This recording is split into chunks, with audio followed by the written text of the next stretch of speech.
നിശ്ചയമുണ്ട്. അതായത് ഇതിനകത്ത് ഞാൻ എപ്പോഴും പറയാറുണ്ടല്ലോ വി ഡി സതീശൻ അതിസാമർത്ഥ്യം കാണിക്കുന്നുവെന്ന്. അത് അദ്ദേഹത്തിൻ്റെ മറ്റൊരു തെളിവായിട്ടാണ് ഞാനിതിനെ എൻ്റെ മനസ്സിലേക്ക് എടുത്തു വെക്കുന്നത്. കാരണം അദ്ദേഹം പറയുന്ന ബൈറ്റിനകത്ത് അദ്ദേഹം ഇത് പറഞ്ഞിട്ടുണ്ടെങ്കിൽ എന്നുകൂടെ ചേർത്തിട്ടുണ്ട്. എം എ ബേബി ഇത് പറഞ്ഞിട്ടുണ്ടെങ്കിൽ എന്നുകൂടെ ചേർത്തിട്ടുണ്ട്. ഞാൻ നിശ്ചയമായിട്ടും വിചാരിക്കുന്നു എം എ ബേബി അങ്ങനെ പറഞ്ഞിട്ടില്ല എന്നറിയാത്ത ആളല്ല V D Satheesan.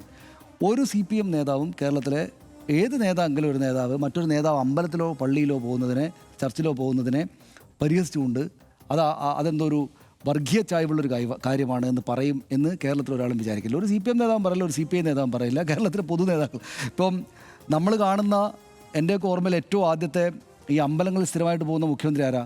K Karunakaran. അദ്ദേഹത്തിൻ്റെ ഗുരുവായൂർ യാത്ര വളരെ പ്രശസ്തമായിരുന്നു. അദ്ദേഹത്തിൻ്റെ ഗുരുവായൂർ യാത്രയൊക്കെ വിമർശിക്കുകയും പരിഹസിക്കുകയും ഒക്കെ ചെയ്യുകയും ഒക്കെ ചെയ്തിട്ടുണ്ട് അക്കാലത്ത് CPM. പക്ഷേ അത് പക്ഷേ അതൊരിക്കലും വിശ്വാസത്തെ എതിർത്തുകൊണ്ടല്ല. അപ്പോൾ അങ്ങനെ ചെയ്യാത്ത ആളുകളാണെന്ന് ബേബി എത്രയോ കാലമായിട്ട് അറിയുന്ന വി ഡി സതീശന് അറിയില്ല എന്നാണ് വിചാരിക്കുന്നത്. അപ്പോൾ അദ്ദേഹം പറഞ്ഞു വരുമ്പോൾ അതിനകത്ത് അങ്ങനെ സംസാരിച്ചിട്ടുണ്ടെങ്കിൽ അപ്പോൾ അത് ആ ചോദ്യകർത്താവിൻ്റെ ചോദ്യത്തോടുള്ള പ്രതികരണമാണ്. ആ ചോദ്യകർത്താവ് പറഞ്ഞ കാര്യം. പക്ഷേ എൻ്റെ അതിനകത്തുള്ള ഒരു ടെൻഷൻ ബേജാർ എന്താണെന്ന് വെച്ചാൽ അങ്ങനൊരു ചോദ്യകർത്താവ് കേരളത്തിൽ അഹിതകരമായിട്ടുള്ള പൊതുസമൂഹത്തിനാകെ തന്നെ ബുദ്ധിമുട്ടുണ്ടാകുന്ന ഒരു ചോദ്യം ചോദിക്കുകയാണെങ്കിൽ അതിനെ നിഷേധിക്കുകയായിരുന്നു വി ഡി സതീശൻ ചെയ്യേണ്ടിയിരുന്നത്. ഞാൻ കരുതുന്നില്ല എം എ ബേബി അങ്ങനെ പറയുമെന്ന്. കേരളത്തിൽ അങ്ങനെ പറയില്ല എന്ന് പറഞ്ഞിട്ട് വേണമായിരുന്നു അദ്ദേഹം പറയേണ്ടത്. അവിടെ അപ്പോഴും ഒരു അർദ്ധസത്യം അദ്ദേഹം ഒരു ടൂളായിട്ട് ഉപയോഗിക്കുകയാണ് എന്ന തോന്നലാണ് എനിക്കുള്ളത്. അർദ്ധസത്യം കള്ളം പറഞ്ഞു എന്ന് പറയുന്നത് ഇപ്പോൾ അദ്ദേഹം ഇങ്ങനൊരു വാക്ക് അതിനകത്ത് പറഞ്ഞതുകൊണ്ട് കള്ളം പറഞ്ഞു എന്ന് പറയുക സാധ്യമല്ല. അർദ്ധസത്യം പ്രയോഗിക്കുകയാണ്. ഇതിൻ്റെ ഒരു പ്രശ്നം എന്താണെന്ന് വെച്ചാൽ അതായത് നമ്മുടെ മുഖ്യമന്ത്രി എന്ന് പറഞ്ഞ പദവിയിലെത്തുമ്പോഴേക്ക് രാഷ്ട്രീയക്കാരൻ ഒരു പൊതുപ്രവർത്തനം എത്ര വലിയ പൊതുപ്രവർത്തനമാണെങ്കിലും മുഖ്യമന്ത്രി എന്ന പദവിയിലേക്ക് എത്തുമ്പോഴേക്ക് എല്ലാവരുടെയും ആവുകയാണ്. എന്നുവെച്ചാൽ നമ്മുടെ നാട്ടിലെ കുട്ടികൾക്ക് പോലും ചെറിയ പ്രായത്തിലുള്ള കുട്ടികൾക്ക് പോലും അറിയാവുന്ന രാഷ്ട്രീയക്കാർ ഒന്നോ രണ്ടോ ഉണ്ടാവും പേരറിയുന്ന ആൾ. അത് ഏറ്റവും പ്രധാനപ്പെട്ട ആൾ മുഖ്യമന്ത്രി ആയിരിക്കും, പ്രധാനമന്ത്രിയായിരിക്കും, എല്ലാ ദിവസവും കാണുന്നുണ്ട്. അപ്പം അതുകൊണ്ട് അത് തന്നെ ഈ മുഖ്യമന്ത്രി ധാരാളമായിട്ട് പുസ്തകം വായിക്കുകയും മറ്റും ചെയ്യുന്ന ഒരു വേറെ ലെവലുള്ളൊരു മുഖ്യമന്ത്രിയാണ് എന്ന ചിത്രീകരണം പൊതുവിലുണ്ട്. അദ്ദേഹം അങ്ങനെയുള്ള ഒരാളാണ്, വസ്തുതാപരമാണ്, അദ്ദേഹം വായിക്കുന്ന ആളാണെന്ന് എനിക്കറിയാം. അപ്പോൾ ആ നിലക്ക് ആന്തരികമായിട്ട് മറ്റൊരു ബഹുമാന്യ ജീവിതവും മറ്റുള്ള ഒരാൾ ഇങ്ങനെ വന്ന് അസത്യം പറയുന്നു, അർദ്ധസത്യം പറയുന്നു എന്നത് ഗൗരവതരമായിട്ട് നമ്മുടെ സമൂഹത്തെ ബാധിക്കും, നമ്മുടെ കുട്ടികളെ ബാധിക്കും.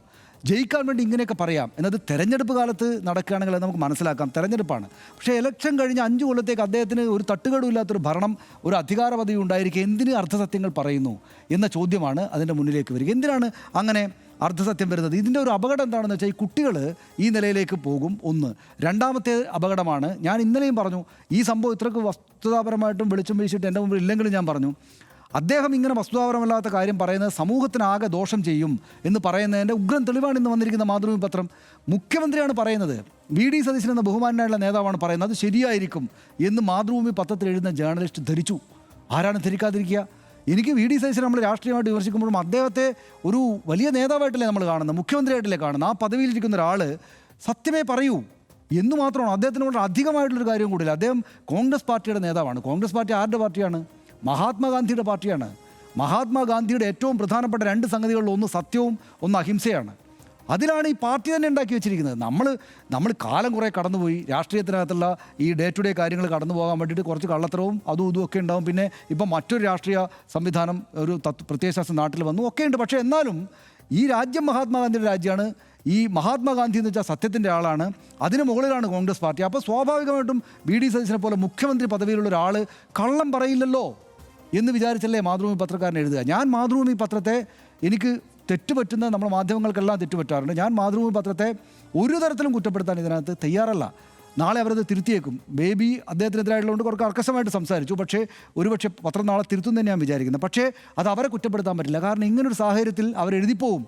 അപ്പോൾ എന്താണെന്നറിയോ, മുഖ്യമന്ത്രി പദവിയിൽ ഇരുന്നിട്ട് അസത്യവും അർദ്ധസത്യവും പറയുമ്പോൾ പൊതുസമൂഹ സംവിധാനങ്ങളാകെ അസത്യത്തിലേക്കും അർദ്ധസത്യത്തിലേക്കും നുണകളിലേക്കും അതിൻ്റെ പ്രചാരകരായിട്ടും പോവുകയാണ് ചെയ്യുക. അപ്പോൾ അത് ആരെ ബാധിക്കും? വരുന്ന കുട്ടികളെ ബാധിക്കും, നമ്മുടെ സമൂഹത്തെ ആകെ തന്നെയും ബാധിക്കും. അതിനകത്ത് ആരാണ് ജാഗ്രത കാണിക്കേണ്ടത്? അതിനകത്ത് ഏറ്റവും കൂടുതൽ ജാഗ്രത കാണിക്കേണ്ടയാൾ മുഖ്യമന്ത്രിയാണ്. ഞാൻ പറയുന്ന വാക്കുകൾ വസ്തുതയിൽ അധിഷ്ഠിതമായിട്ടുള്ളതാണോ? എൻ്റെ നേതാവായിട്ടുള്ള മഹാത്മാഗാന്ധി പറഞ്ഞ സത്യത്തിൻ്റെയും മറ്റും ശക്തമായ അടിത്തറയിലാണോ എൻ്റെ ഓരോ വാക്കുകളും നിൽക്കുന്നത്? ഞാൻ എന്തിനാണ് അനാവശ്യമായിട്ട് ജയിക്കാൻ വേണ്ടിയിട്ട് ഇപ്പോൾ ഇങ്ങനെ ശരിയല്ലാത്ത കാര്യങ്ങൾ പറയുന്നത്? ഇങ്ങനൊരു ചോദ്യം വരുമ്പോൾ ആ ചോദ്യത്തിൻ്റെ അകത്ത് ആന്തരികമായിട്ട് കിടക്കുന്ന ഇത് അസത്യമാണോ സത്യമാണോ ഇതൊക്കെ പരിശോധിക്കാനുള്ള ഉത്തരവാദിത്വം സത്യമായിട്ടും കറണ്ട് കട്ട് പരിഹരിക്കുന്നതിനേക്കാൾ വലിയ ഉത്തരവാദിത്വം അദ്ദേഹത്തിനുണ്ട്. കാരണം സമൂഹത്തിൻ്റെ ധാർമ്മികതയെ നിശ്ചയിക്കുന്നതിൽ, അതിനെ രൂപീകരിക്കുന്നതിൽ മുഖ്യമന്ത്രി പദവിയിലൊക്കെ ഇരിക്കുന്ന ആളുകൾക്ക്, പ്രത്യേകിച്ചും പുസ്തകമൊക്കെ വായിക്കുന്ന മറ്റൊരു തരം ആന്തരിക ജീവിതം ഉണ്ടെന്ന് കൂടെ ആളുകളോട് പറയുന്ന അദ്ദേഹത്തിനുണ്ട് എന്നാണ് ഞാൻ വിചാരിക്കുന്നത്. ഞാൻ ഒറ്റ കാര്യം കൂടി പറയാം. കഴിഞ്ഞ ദിവസം അദ്ദേഹത്തിൻ്റെ ആർട്ടിഫിഷ്യൽ ഇൻ്റലിജൻസ് ഒക്കെ മെഡിക്കൽ സയൻസിലൊക്കെ ഉണ്ടാക്കുന്ന വലിയ നേട്ടങ്ങളെക്കുറിച്ച് നല്ല പണ്ഡിതോചിതമായൊരു പ്രസംഗം, അതിനെ പല CPM പല അദ്ദേഹത്തിനെ എതിർക്കുന്ന ആളുകളും പരിഹസിക്കുന്നതായിട്ട് കണ്ടു. പക്ഷേ അദ്ദേഹം വളരെ വസ്തുതാപരമായിട്ടാണ് പറഞ്ഞിരിക്കുന്നത്. കുട്ടികൾക്ക് മനസ്സിലാകുന്ന ഭാഷയിൽ അദ്ദേഹം പറഞ്ഞു കൊടുക്കുന്നത്. അത് വസ്തുതാപരമാണ്. ഞാൻ ഒരുപാട് പുസ്തകങ്ങൾ അത് വായിച്ചിട്ടുണ്ട്. പ്രത്യേകിച്ചും ഹരാരിയുടെ ഒക്കെ പുസ്തകത്തിൽ പറയുന്ന ആശയങ്ങളാണ് അദ്ദേഹം പറയുന്നത്. അപ്പോൾ അദ്ദേഹം പറയുന്ന കാര്യങ്ങളെ അങ്ങനെ വളരെ ഗൗരവത്തിലെടുക്കുന്ന കുട്ടികളടക്കമുള്ള ആളുകളെ എപ്പോഴും അദ്ദേഹത്തിൻ്റെ ഓരോ വാക്ക് പറയുമ്പോഴും അദ്ദേഹത്തിൻ്റെ മനസ്സിലുണ്ടായിരിക്കട്ടെ എന്ന് മാത്രം പറഞ്ഞുകൊണ്ടാണ് ഞാൻ നിർത്തുക.